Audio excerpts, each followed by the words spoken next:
again tonight. Saya po siya na narito po ulit tayo ngayong gabi. Tonight, our topic is the day that disappeared. Ngayong gabi, ang ating pong pag-uusapan ay tungkol sa isang araw na nawala. Tonight's topic is one that many people are fooled about. Ito pong pag-uusapan natin ngayong gabi ay isang bagay na laging nalilinlang ang mga tao. But the Bible is very clear on this one. Ngunit malinaw ang Biblia sa tungkol sa bagay na ito. But before we begin, let's have prayer. Nalangin po muna tayo. Dear Heavenly Father, Lord, we thank you for this beautiful day. We thank you that you've brought us all together to study your word. Lord, send your Holy Spirit to give us understanding, to direct our thoughts, that we will be clear on this topic. And we thank you for your goodness to us. We pray this in Jesus' name. Amen. There was a shocking story out of New York City in the 1960s. Meron po isang kwento na nakakagulat or kahindik-hindik na nangyari po sa syudad ng New York noong pong taong 1960.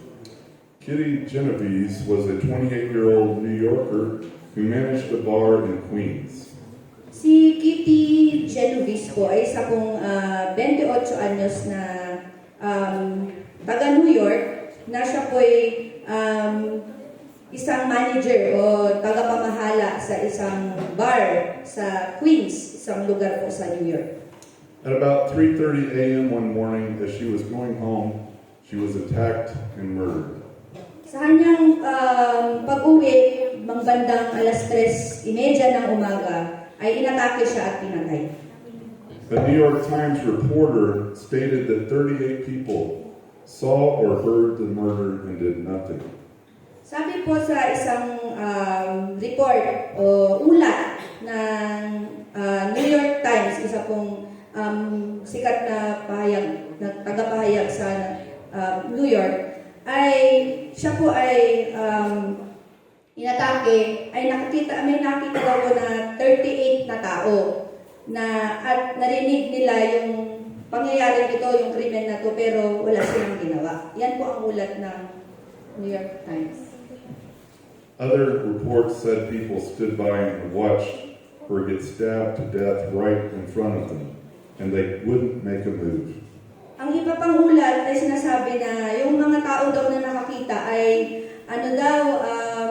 nakatingin lang na pinapatay siya. Wala silang ginawa. Absolutely appalling. Napakalungkot at nakakatakot ang pangyayari ito. What in the world was the country coming to? Anong nangyayari? Anong kahihinatnan ng bansang ito? Except, most of the story reported by the New York Times was untrue. Ngunit, ang ulat na iniulat ng New York Times ay hindi totoo. There were not 38 witnesses to the murder. Kagaya ng sabi kanina, 38 daw yung mga nakakita. Pero hindi pala. Wala palang 38 na nakakita ng murder, ng pagpatay. There were none. Wala. Some neighbors did hear her cry out for help, but it was 3:30 in the morning and most of those who heard didn't realize it was a cry for help.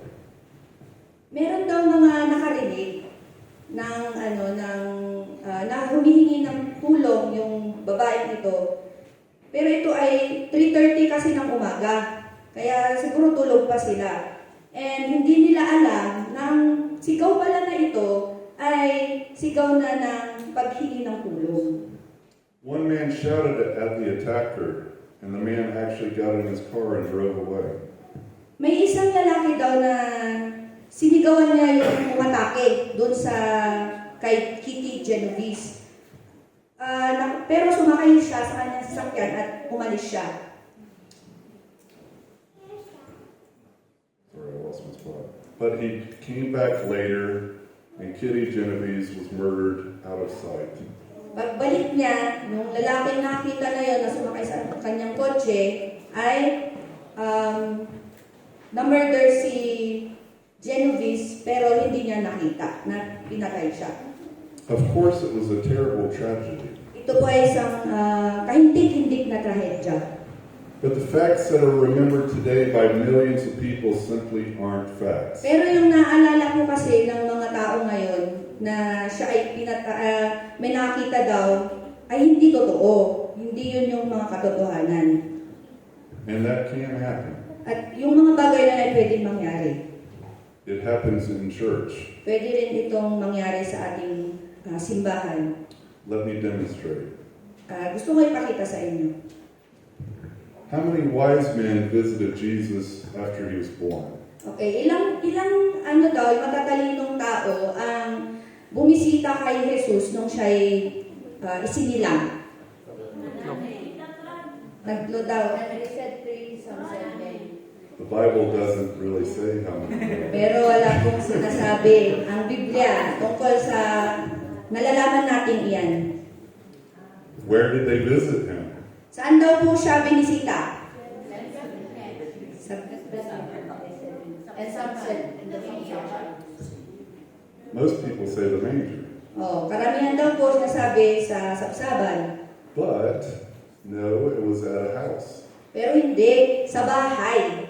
Sa bahay siya binisita ng mga matatandang tao nito. They actually didn't show up until well after his birth. Hindi siya binisita nung mismong pinanganak siya, pero may panahon pang lumipas bago siya binisita. The animals went onto the ark 2 by 2. Yung mga animals po, mga hayop na pumasok sa arka, dalawa, 2 by 2 ba? Except they didn't. Except po, hindi po yung gano'n. Hindi gano'n. No, yes, pero hindi. The unclean animals went on by 2 by 2. Yung hindi malinis na mga hayop, sila yung pumasok ng tigalawa, partner.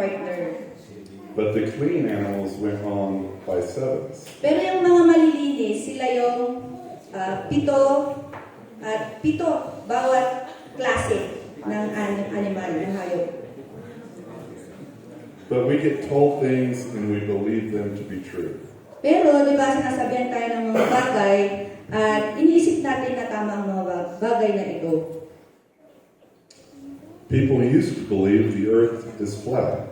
Dati, iniisip ng mga tao na ang ating mundo ay patag. People used to believe spiders had 6 legs. Sabi ng mga tao, yung paniniwala, 6 lang ang paa ng gagamba. Why do we believe what we believe? Bakit natin pinaniniwalaan yung mga pinaniniwalaan natin? Look at these 2 lines. Ngayon yung dalawang linya na yan. Which one is longest? Saan yung mahaba? Mas mahaba? They're actually the same length. Hindi po, pareho po sila. Pareho po sila ng sukat. It's an optical illusion. Kaya ito po ay nililin lang kayo ng mga mata ninyo. What about these? Ito naman. The straight line in the middle, are they, which one's longer? Saan po yung mas mahaba dyan? They said the one in the top. They're the same too. Mali po. Pareho din sila. Another optical illusion. Nilin lang na naman po tayo ng ating mga mata. It's interesting that we can see something right in front of us and miss reality. Di ba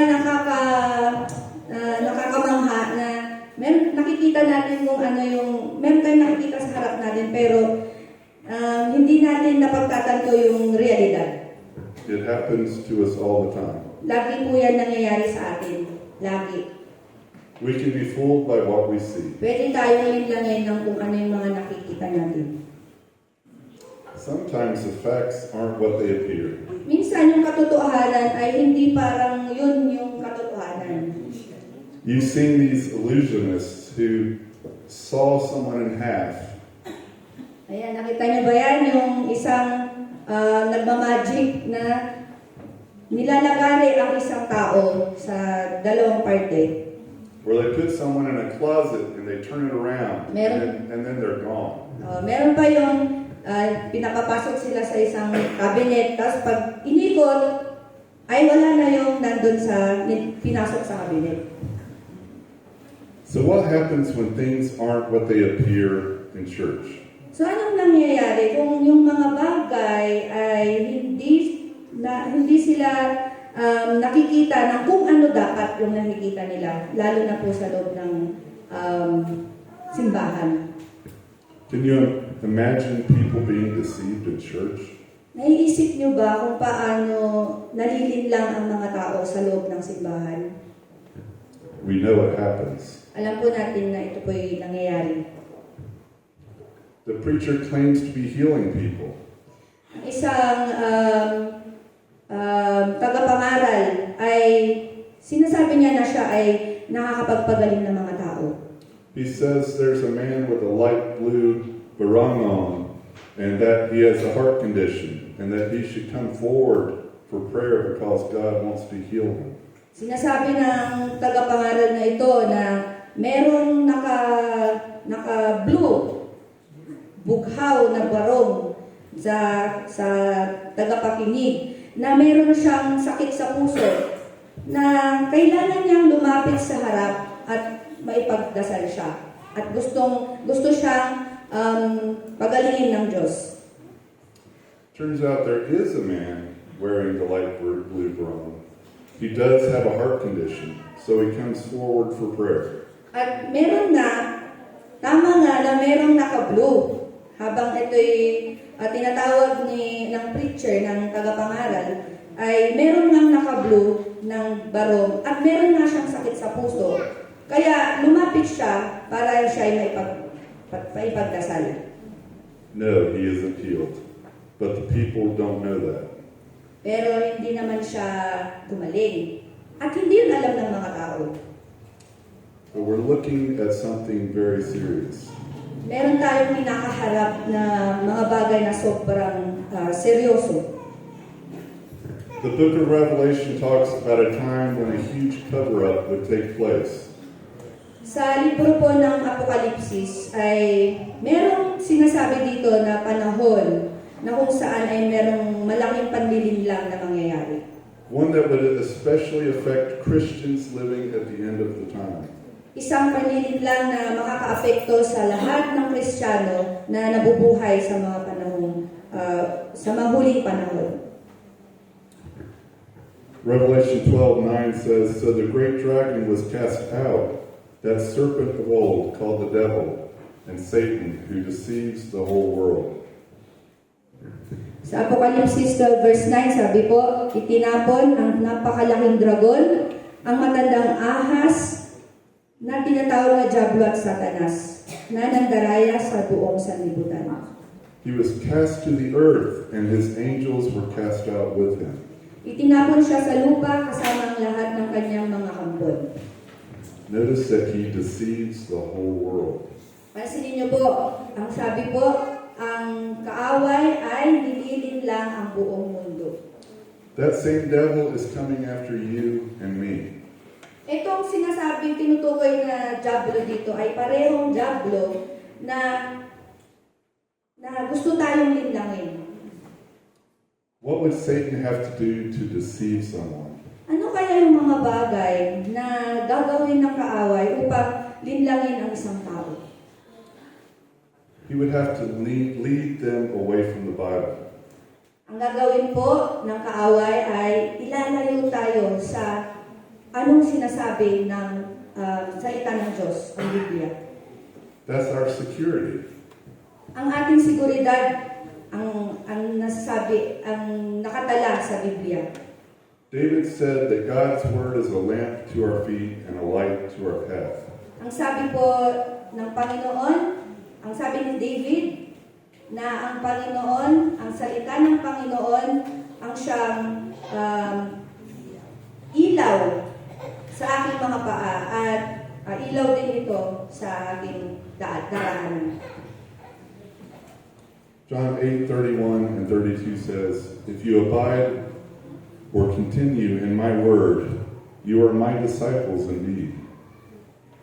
Sinabi naman ni Jesus sa mga Hudyong naniniwala sa Kanya, "Kung patuloy kayong susunod sa aking turo, kayo nga'y tunay na mga alagad ko. And you shall know the truth, and the truth shall make you free. Makikilala ninyo ang katotohanan at ang katotohanan ang magpapalaya sa inyo." You know, the devil is at war with the law of God. Ang kaaway, ang dyablo, ay may nakikipagdigmaan sa utos ng Diyos o yung batas ng Panginoon. If Satan can deceive people on the law of God, then he can undermine a person's faith and get them on a path away from God. Kapag ang dyablo ay nalinlang niya yung mga tao sa pamamagitan ng hindi pagsunod ng utos ng Diyos, ay humihina ang kapananampalataya ng tao at tuluyan itong malilihis sa landas na nais ng Diyos para sa kanya. And God's law is really an expression of who he is, an expression of his character. Ang utos ng Diyos ay siyang pahayag kung sino siya. Ito ay nagsasabi kung sino siya. Ito yung nagpapahiwatig na ang Panginoon ay ganito. Tamper with God's law and you're obscuring the picture of who God is. Kapag binago o pinakialaman natin ang mga utos ng Diyos, ay pinapalabo natin yung larawan kung sino ang Diyos. When Satan leads you to disobey, he gets you to do more than break God's law. Kapag ang kaaway ay nakukuha niyang ikaw ay pasunurin na maging huwag sumunod sa Panginoon, ay mas malaki ang sira na maaaring mangyari sa paglabag ng utos ng Diyos. He gets you to break God's heart. Dahil ang paglabag ng utos ng Diyos ay pagbasag, pagdurog sa puso ni God, ng ating Panginoon. Keep something in mind about the devil. Isipin natin itong bagay na ito tungkol sa dyablo. The Bible says that Satan himself transforms himself into an angel of light. Ang Biblia nagsasabi na si Satanas ay nagkukunwaring anghel ng liwanag. In that case, you could just about expect Satan to make his deceptions appealing and attractive. Kaya nga, dito pa lang sa sinasabi dito, ay asahan natin na ang kaaway, gagawin niyang ang panlilinlang na kaaya-aya at kaakit-akit. Satan led 1/3 of the angels of heaven to rebel against God. Si Satanas, pinangunahan niya ang sangkatlo, 1/3 ng mga anghel sa langit upang manghimagsik laban sa Diyos. If he could deceive 1/3 of the angels who lived in heaven, he knows how to make his deceptions attractive. Kaya nga kung kaya niyang linlangin yung mga anghel na sangkatlo sa langit, ay kayang-kaya na talagang gumawa ng panlilinlang na gawin itong kaakit-akit at kaaya-aya. Daniel 7:25 tells us that there would be an attempt to change God's law. Sa Daniel 7:25,